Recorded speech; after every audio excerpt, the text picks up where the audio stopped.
Assalamualaikum warahmatullahi wabarakatuh. Salam awas.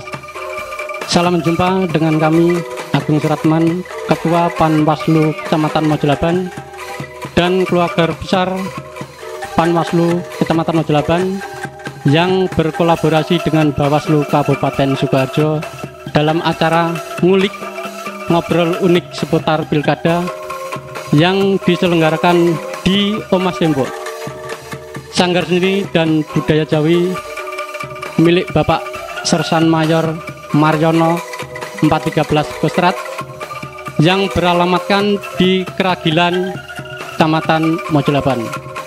Adapun pada ngulik sore hari ini mengangkat tema yang sangat menarik, yaitu tentang kampanye. Untuk itu, agar nantinya kita benar-benar paham kampanye dan aturan-aturannya, untuk itu mari kita ikuti acara ini sampai selesai. Bersama rakyat, awasi pemilu. Bersama Bawaslu, tegakkan keadilan pemilu. Wassalamualaikum warahmatullahi wabarakatuh.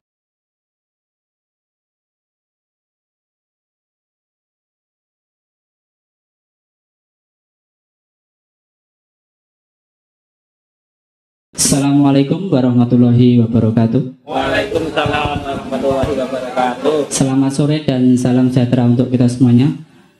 Selamat datang sahabat Bawaslu, bertemu lagi dengan Bawaslu Kabupaten Sukoharjo dalam acara ngulik ngobrol unik seputar pilkada.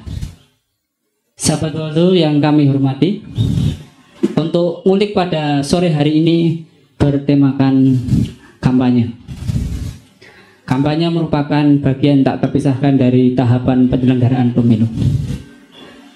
Sahabat Bawaslu, sore hari ini kita berada di Omah Simbah di Desa Keragilan, Kecamatan Mojolaban.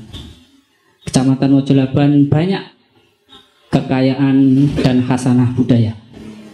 Ada gamelan, ada batik, ada kerajinan-kerajinan yang lain, dan ada seni tari. Sahabat Bawaslu, untuk sore hari ini kita akan ngobrol asik, ngobrol santai seputar kampanye pemilu kada tahun 2020. Namun sebelumnya kita akan menyaksikan secara bersama-sama tarian ronggeng yang akan dibawakan Sanggar Omah Simbah. Maka kita saksikan bersama.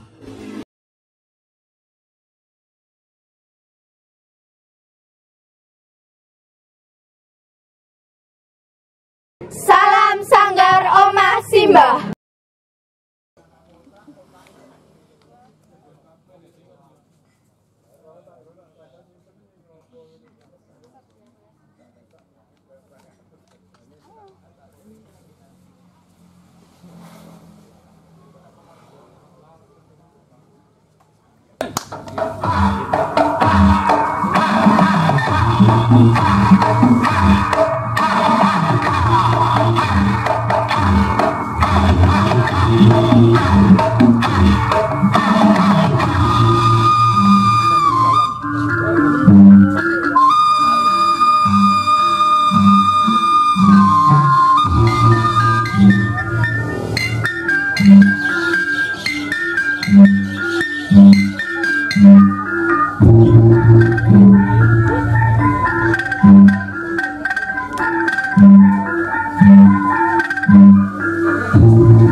Mani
Sahabat Bawaslu yang berbahagia, di tengah-tengah kita sudah ada narasumber, beliau Pak Agung, Ketua Panwascam Kecamatan Mojolaban, Pak Eko Budianto, SHMH, Koordif Penyelesaian Sengketa, Bapak Muladi Wibowo, Koordif Hukum Data dan Informasi. Selamat sore Gus Eko, Pak Muladi dan Mas Agung. Sekali lagi sahabat Bawaslu, ngobrol kita, bincang-bincang kita ini berkaitan dengan kampanye, karena sudah ada tahapan yang sudah ditetapkan, maka akan lebih asik lagi kita akan tanyakan, kita ngobrol bagaimana kampanye, bagaimana pelanggarannya, dan bagaimana dinamika yang ada di dalamnya. Maka kita akan awali dengan Bapak Muladi. Selamat sore Pak Muladi. Baik. Sahabat Bawaslu tentu tidak asing lagi dengan kampanye. Maka ini gimana ini kampanye yang di tengah pandemi ini, seperti apa ini Pak Muladi? Assalamualaikum warahmatullahi wabarakatuh. Terima kasih.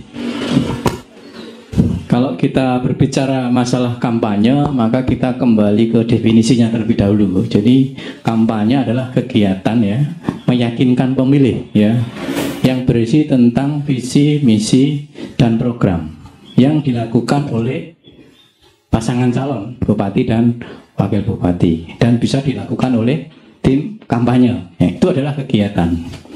Nah, kegiatan kampanye ini bisa dilakukan dalam berbagai bentuk dan model ya. Mulai dari kegiatan tatap muka ya, pertemuan tatap muka. Kemudian bisa dilakukan dengan pemasangan alat peraga kampanye, pembagian bahan kampanye, juga nanti ada debat publik, kampanye iklan di media massa, dan kampanye bentuk lain serta yang tentu diatur dengan PKPU. Baik di PKPU 6, PKPU 10, PKPU 11, dan PKPU 13. Jadi bagaimana di era pandemi? Nah, ini problem. Problem pertama adalah di PKPU 6 itu diatur bahwa semua kegiatan yang dilakukan dalam rangka tahapan pemilihan harus mengutamakan kesehatan dan keselamatan terlebih dahulu daripada kegiatan yang lain. Oleh sebab itu, kegiatan kampanye dalam pemilihan di masa pandemi ini harus memperhatikan protokol kesehatan. Sehingga kemudian penyelenggara kampanye itu wajib menyediakan alat pelindung diri dan berbagai macam perlengkapan dalam rangka protokol kesehatan. Misalnya harus disediakan tempat cuci tangan atau hand sanitizer, misalnya begitu. Juga disediakan alat pengukur suhu, disediakan pula masker jika ada peserta yang tidak membawa. Mereka juga harus menjaga jarak antara satu peserta dan yang lainnya, normatifnya 1 meter. Berikutnya juga peserta kampanye ini juga dibatasi ya jumlahnya ya.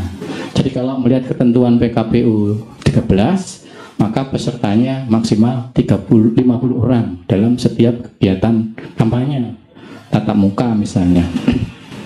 Itu yang sifatnya kampanye normatif dilakukan dengan tatap muka dan dialog. Tetapi kalau daring tentu semampu kemampuan Zoom ya maupun webinar dari program. Itu membutuhkan bandwidth kira-kira begitu.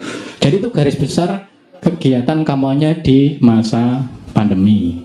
Ada persyaratan normatif sesuai PKPU 11, tapi PKPU 11 itu peraturan yang umum terkait kampanye.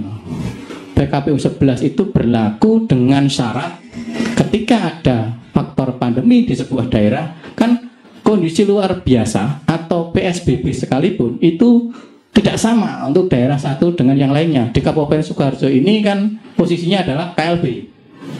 Maka perlakuannya tentu berbeda dengan mungkin ada kabupaten yang tidak KLB atau PSBB. Di tempat lain mungkin cukup berlaku dengan PKPU 11 2020. Tapi kalau ada pandemi maka berlaku ketentuan PKPU 6, 10, 13 13 dan 11. Lalu siapa ini yang boleh kampanye? Yang boleh ikut kampanye itu siapa saja gitu? Ya secara umum ada dua kategori ya. Yang pertama peserta dan penyelenggara. Kalau pesertanya ini warga masyarakat yang biasanya sudah punya hak pilih ya, tidak sedang dicabut hak pilihnya.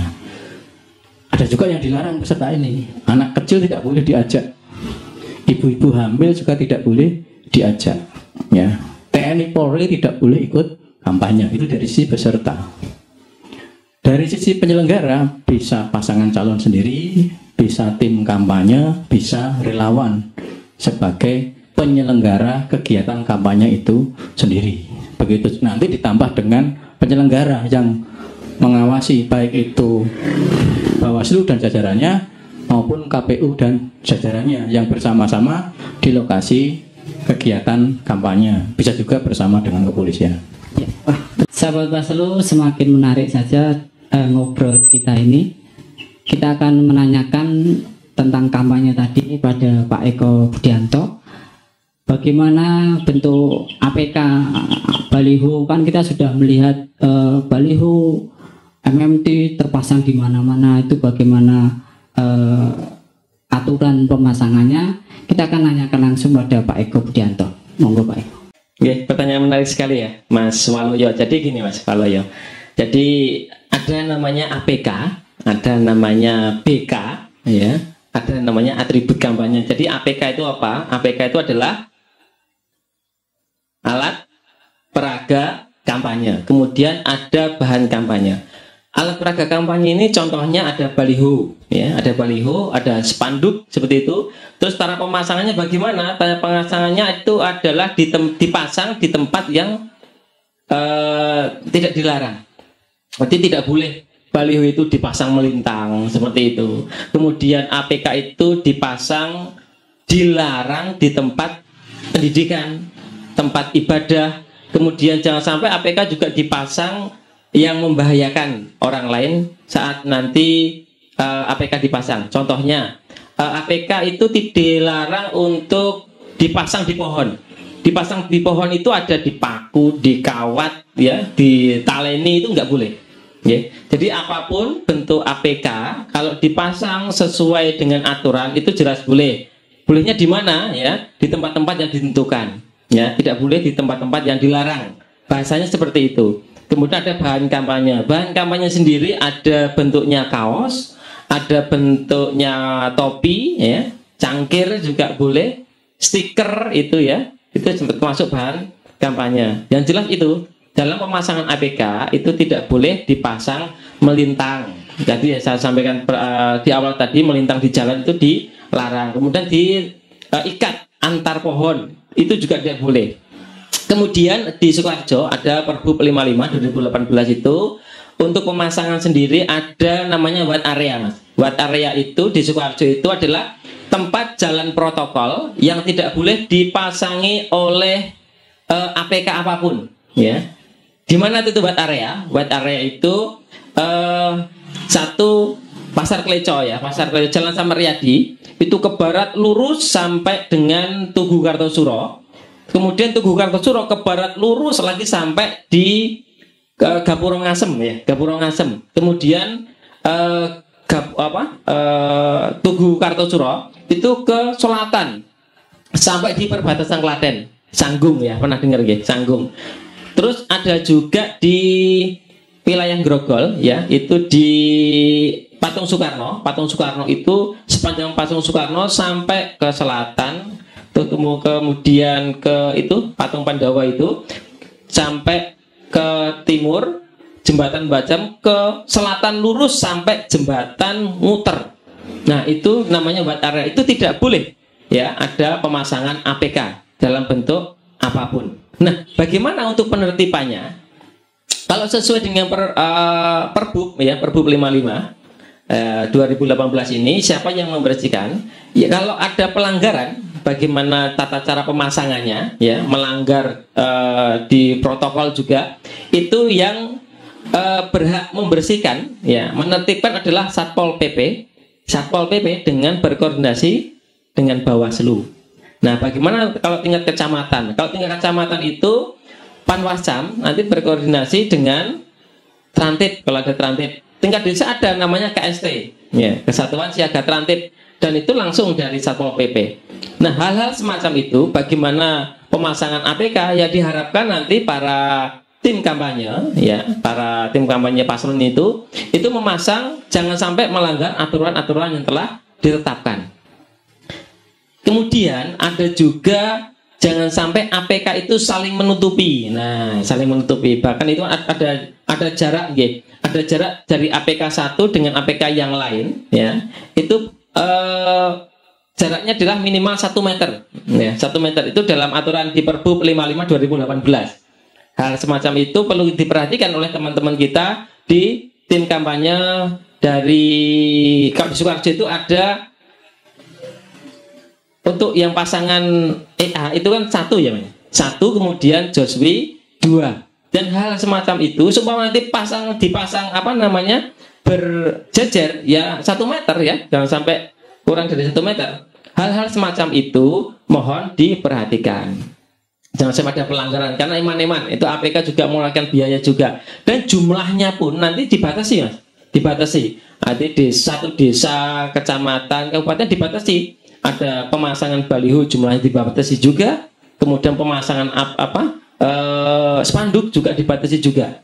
Nah, adapun tadi bahan kampanye, ya bahan kampanye seperti yang saya sampaikan tadi ada kaos, topi, kaos kaki boleh enggak? Ya boleh di bahan kampanye, stiker, apalagi mug, apalagi masker, ya itu ada nominal ya, nominalnya ada nominal minimalnya juga, itu diatur semuanya di dalam PKPU. Nah seperti itu. Terima kasih Pak Eko yang sudah menjelaskan tentang APK, kemudian bahan kampanye dan tempat pemasangan dan tempat-tempat yang memang tidak diperbolehkan untuk dipasang. Kemudian ini semakin menarik ini. Jadi sudah dijelaskan tentang kampanye, kemudian bahan APK yang kampanye. Ini tentu di Kecamatan Mojolaban yang 15 desa ini Pak Agung selaku Ketua Panwascam ini tentu dinamikanya macam-macam. Walaupun sudah dijelaskan kampanye, kemudian APK-nya pasti ada pelanggarannya Pak.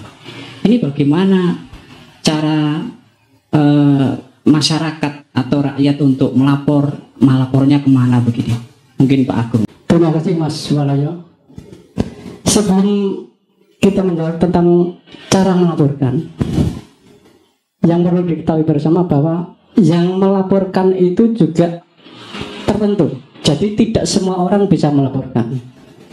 Yang pertama, yang melaporkan adalah harus berumur 17 tahun ke atas atau belum 17 tahun tapi sudah menikah, atau bisa diringkas adalah warga negara yang sudah mempunyai hak pilih dan berdomisili di wilayah pilihan tersebut. Jadi misalnya kita di Sukoharjo, ya wilayah Sukoharjo, itu yang mempunyai hak untuk melaporkan. Nah, bagaimana cara melaporkan? Jadi masyarakat yang merasa bisa menemukan pelanggaran, tentunya dengan syarat-syarat di atas, bisa melaporkan lewat PPD atau langsung ke kantor Panwascam, di sekretariatnya ada. Nanti dengan membawa tanda pengenal, nanti di sana sudah ada petugas yang menerima. Penjenengan yang melaporkan akan diberikan brosur untuk mengisi formulir tersebut. Selain tanda pengenal, itu harus dilengkapi oleh bukti-bukti, baik foto, video, atau bukti yang lain. Setelah itu, merasa sudah komplit menurut yang melaporkan, nanti Panwaslucam akan melakukan pleno untuk menentukan apakah laporan itu sudah lengkap sehingga bisa diregister. Kalau sudah lengkap dan diregister, kita lakukan pleno dan menentukan itu masuk ke pelanggaran atau tidak. Dan pelanggarannya itu pelanggaran apa? Bisa etik, bisa administratif, bisa pidana, atau melanggar perundang-undangan yang lain. Tentunya nanti Panwaslu Cam akan menindaklanjuti sesuai dengan hasil tersebut, tentunya setelah berkoordinasi dengan Bawaslu Kabupaten Sukoharjo untuk diteruskan ke pihak-pihak yang berwenang. Misalnya pelanggaran tindak pidana, otomatis larinya ke Gakumdu dan begitu seterusnya. Pada dasarnya masyarakat monggo yang menemukan pelanggaran, yang merasa itu pelanggaran, bisa dilaporkan. Nanti setelah kita lakukan investigasi dan lain-lain, tentukan dan pleno itu masuk pelanggaran atau tidak, nanti Panwaslu Cam yang akan menentukan. Pada prinsipnya monggo untuk masyarakat yang merasa menemukan pelanggaran, silahkan dilaporkan. Tentunya berusaha semaksimal mungkin untuk dilengkapi bukti-buktinya biar laporan itu bisa diteruskan. Saya kira itu, Mas Walyo. Baik, terima kasih. Menarik sekali nih Bapak sahabat Bawaslu, penjelasan detail gamblang dari Pak Ketua Panwascam Kecamatan Mojolaban ini. Sahabat Bawaslu, tentu dari panjenengan sedoyo juga pengen bertanya, pengen menanyakan kepada beliau berdua ini mumpung beliau hadir. Maka kami berikan kepada sahabat Bawaslu untuk bisa menanyakan atau bertanya kepada beliau berdua. Monggo. Ya, terima kasih. Assalamualaikum warahmatullahi wabarakatuh. Nama saya Sugiarto dari Desa Laban. Mohon izin Bapak narasumber, baik itu dari Panwascam maupun Bawaslu, saya sebagai masyarakat kadang melihat para calon ini menyelenggarakan konser musik besar-besaran di ruang terbuka dalam rangka untuk menarik simpati dari calon pemilihnya. Padahal sekarang ini masih terjadi penyebaran COVID-19. Bagaimana untuk menyikapi hal ini? Terima kasih atas penjelasannya. Assalamualaikum warahmatullahi wabarakatuh. Waalaikumsalam warahmatullahi wabarakatuh. Oke, monggo. Yang kedua ada ini. Oh, monggo. Assalamualaikum warahmatullahi wabarakatuh. Terima kasih atas waktunya.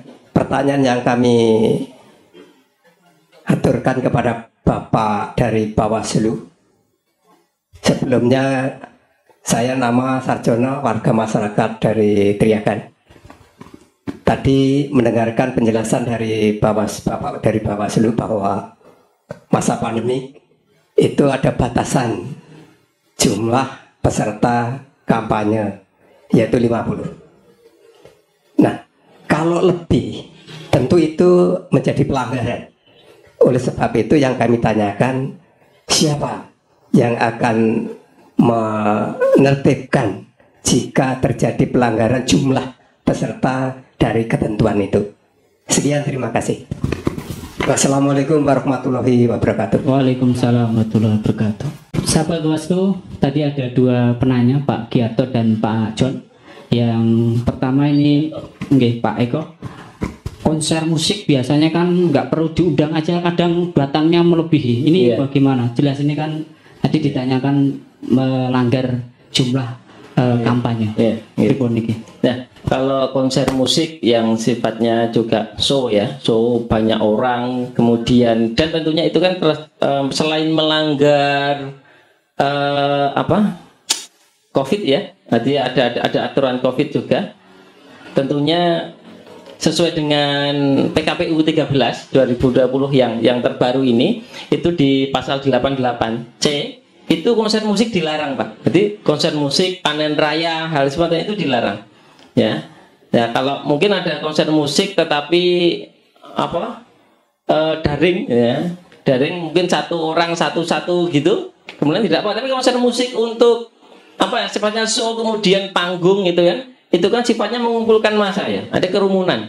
Ya, kalau udah mengumpulkan massa, kerumunan, bahkan itu nanti mengakibatkan wabah COVID semakin meningkat, jelas-jelas dilarang. Seperti itu Pak J. Jadi memang untuk konser musik itu dilarang. Karena ini mendatangkan apa ya? Banyak kerumunan nantinya. Dan semacam itu. Dan tentunya Mas, Mbak semuanya, kampanye itu kan mulai tanggal 26 September sampai tanggal 5 Desember nantinya.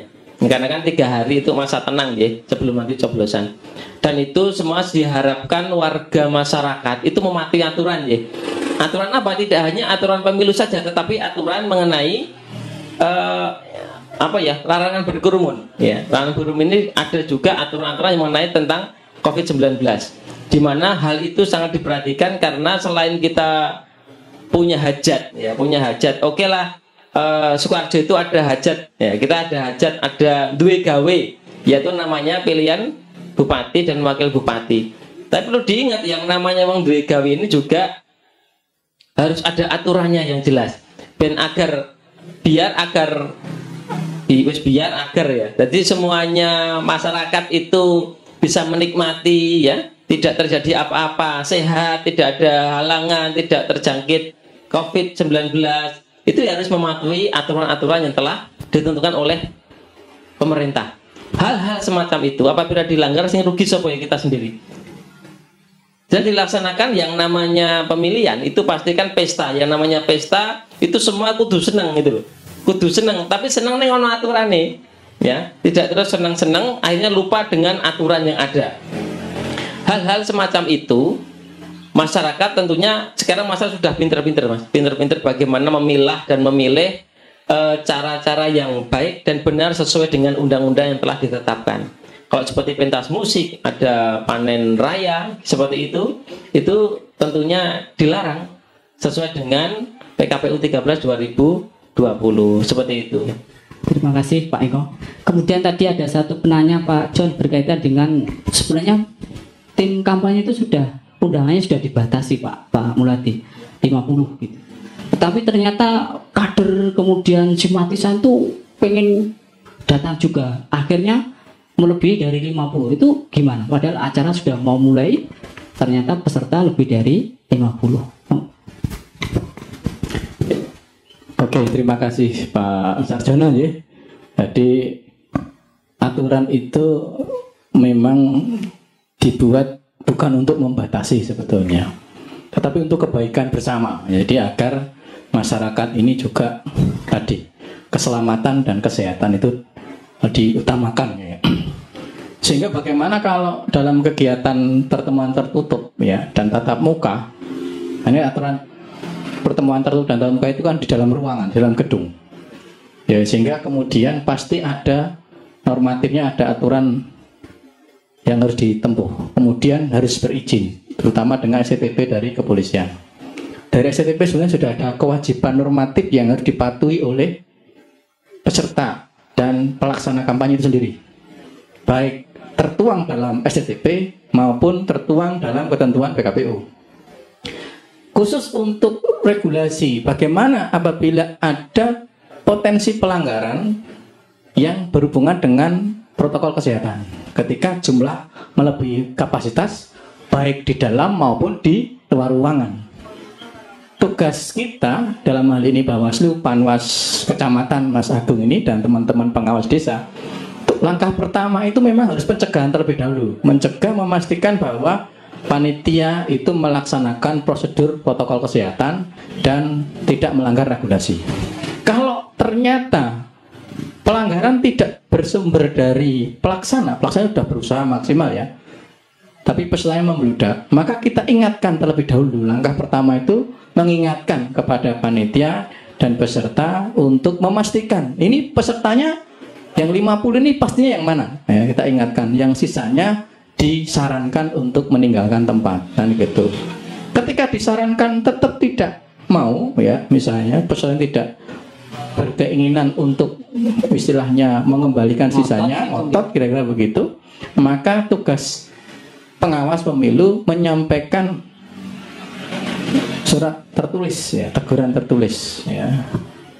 Nah, ketika ternyata teguran tidak tertulis juga sudah tidak diindahkan, maka Bawaslu bersama kepolisian berkoordinasi untuk berwenang membubarkan kegiatan kampanye tersebut ya. Jadi tentunya itu sudah dengan tahapan-tahapan normatif, mulai dari pencegahan, peringatan lisan, kemudian peringatan tertulis masih diabaikan, baru kemudian langkah yang lebih lanjut, yakni membubarkan kegiatan. Ini dilakukan bukan semata-mata untuk kepentingan pengawasan, tidak, tetapi sekali lagi untuk memastikan bahwa prosedur protokol kesehatan dilaksanakan dengan ketat. Sebetulnya tidak hanya persoalan 50-nya, termasuk mungkin kalau di ruangan tersebut jarak orang juga berempet-empetan, diingatkan nggak mau ya tetap itu melanggar prosedur ya, sehingga harus dibubarkan. Misalnya kalau memang harus ya tidak masalah, itu konsekuensi tugas pengawas di lapangan ya. Jadi itu secara normatif prosedurnya semacam itu, tetapi tentu di lapangan ada persoalan-persoalan teknis yang mungkin perlu dikomunikasikan dengan baik. Saya kira ini masyarakat Sukoharjo ini dalam pendidikan pemilih sudah sangat luar biasa ya. Artinya sangat yakin bahwa warga masyarakat apabila diingatkan dengan baik, saya kira mau untuk melakukan prosedur protokol kesehatan dengan tertib dan baik. Itu memang sesuatu yang bersifatnya pengandaian lah kira-kira Pak Jono. Apalagi modul 8 saya kira dengan panwascam yang luar biasa mampu berkomunikasi. Yang paling penting itu memang mekanisme bagaimana kita berkomunikasi dengan baik dengan tim pelaksana kampanye agar semua berjalan sesuai dengan prosedur. Demikian. Terima kasih.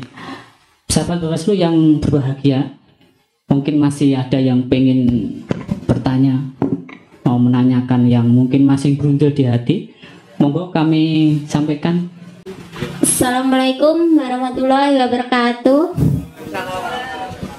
Perkenalkan, nama saya Tri Mulyani dari warga Desa Kragilan. Mau bertanya kepada narasumber kita dari Bawaslu Kabupaten Sukoharjo tentang kira-kira gimana tindakan kita jika mengetahui ASN dan pejabat negara, pemerintah seperti guru, birokrasi TNI ikut berkampanyekan salah satu paslon. Ya. Cuma itu pertanyaan dari kami. Wassalamualaikum warahmatullahi wabarakatuh. Gini Mbak Tri Mulyani ya. Jadi memang sesuai dengan Perbawaslu 6 ya, Perbawaslu 6 itu kita ada 3 yang perlu kita awasi, yaitu ASN, TNI, Polri.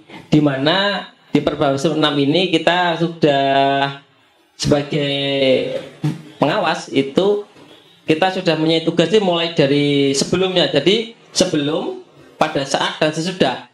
Ya, jadi apabila ada ASN kok ikut-ikutan ya kampanye ya, kemudian terbukti bahwa dia itu ASN, kemudian bagaimana cara melaporkannya?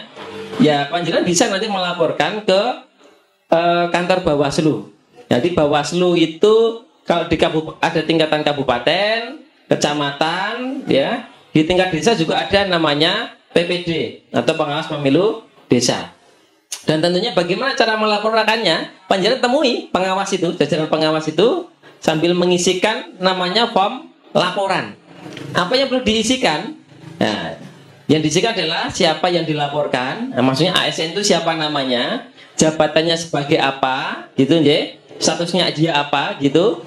Dipastikan juga kalau dia ASN berarti dia punya NIP ya, NIP, ada NIP ya, ada NIP. Nah kemudian selain itu kita punya, panjenengan harus punya alat bukti yang lengkap. Alat bukti itu adalah barang bukti dan saksi. Barang bukti ini apa? Oh, apakah foto ataukah video gitu.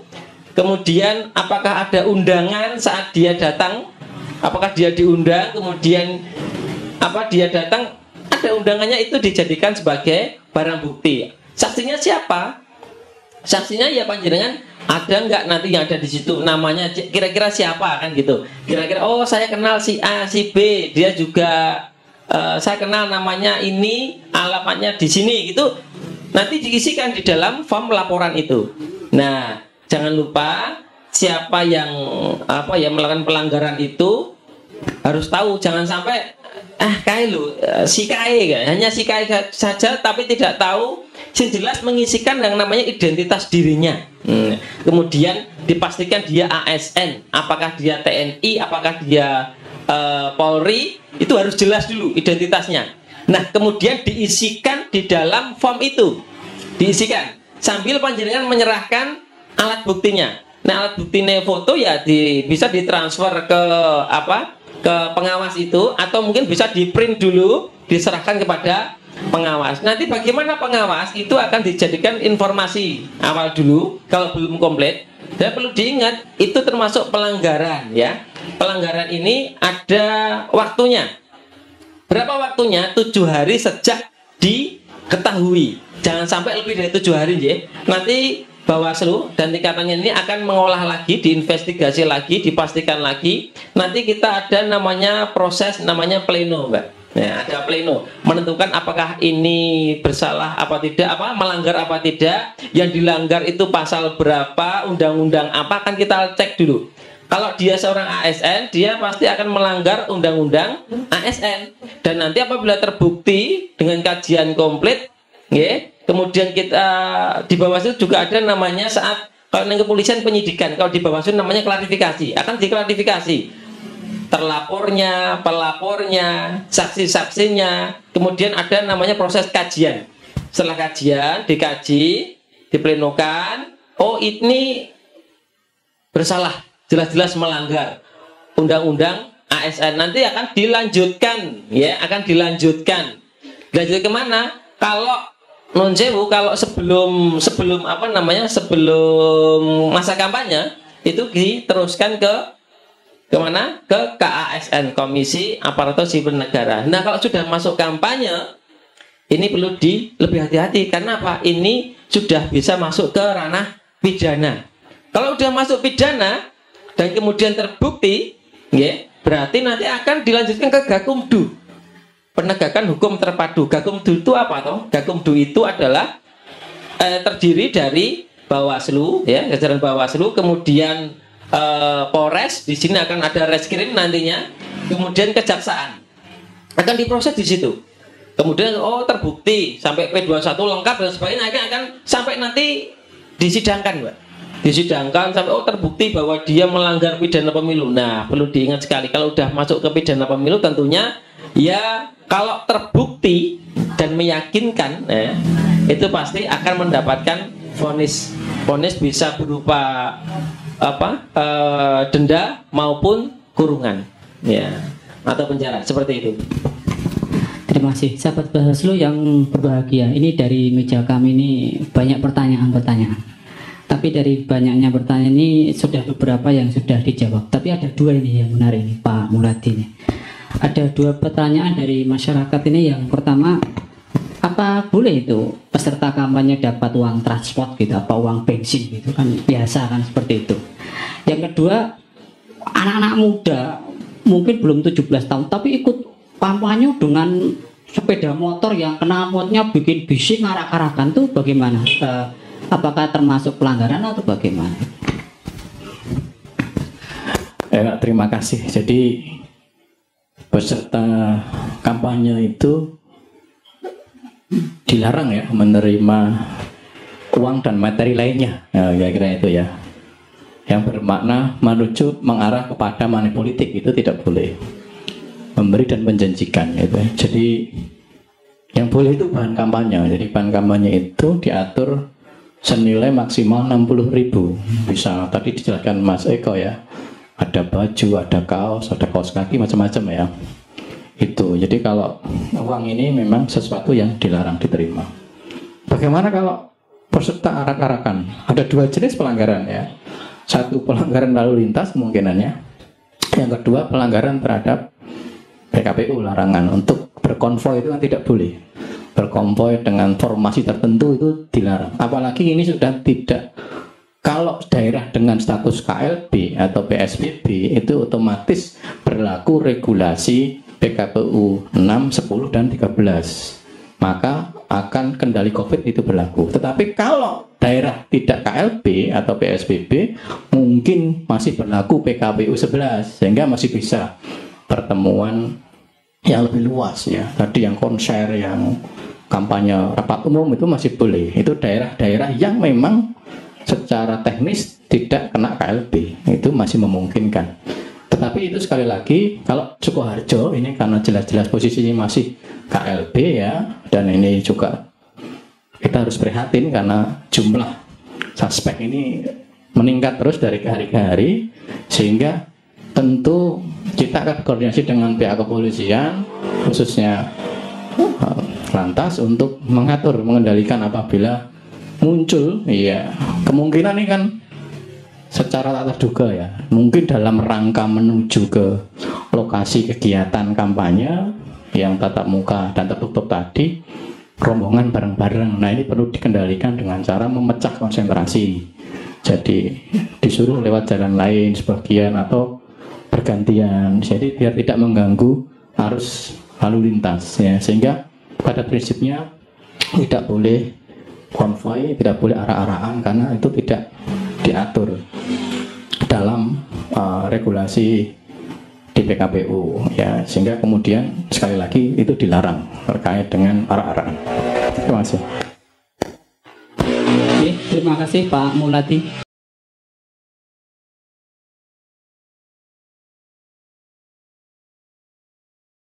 Helvi Tiana Rosa dalam karya Negeri yang Terbelah. Pikiran siapa yang bertubi-tubi dikebiri dalam kata-kata yang api?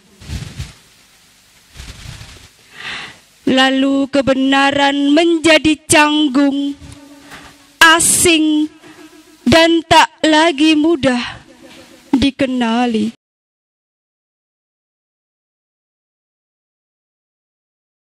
Nalar siapa yang digerus berulang kali ketika kebajikan dipersekusi, penjaga risalah difitnah dan didiskriminasi, pencari keadilan berduyun-duyun jadi terdakwa, dikunci di balik jeruji. Oh, kaki hukum yang kian pincang dan rejang, pemantik kebencian, para pendusta, peneror, di mana mereka kau semat? Sementara para penjilat tumbuh sebagai musim semi. Kesalahan demi kesalahan diamini, bahkan dirayakan secara terbuka di antara serpihan janji yang ditiup angin dan diskusi purba tentang melepas mereka yang hilang ingatan ke bilik-bilik suara yang selalu mereka mengaku paling toleran, serta teriakan berisik kelompok picik.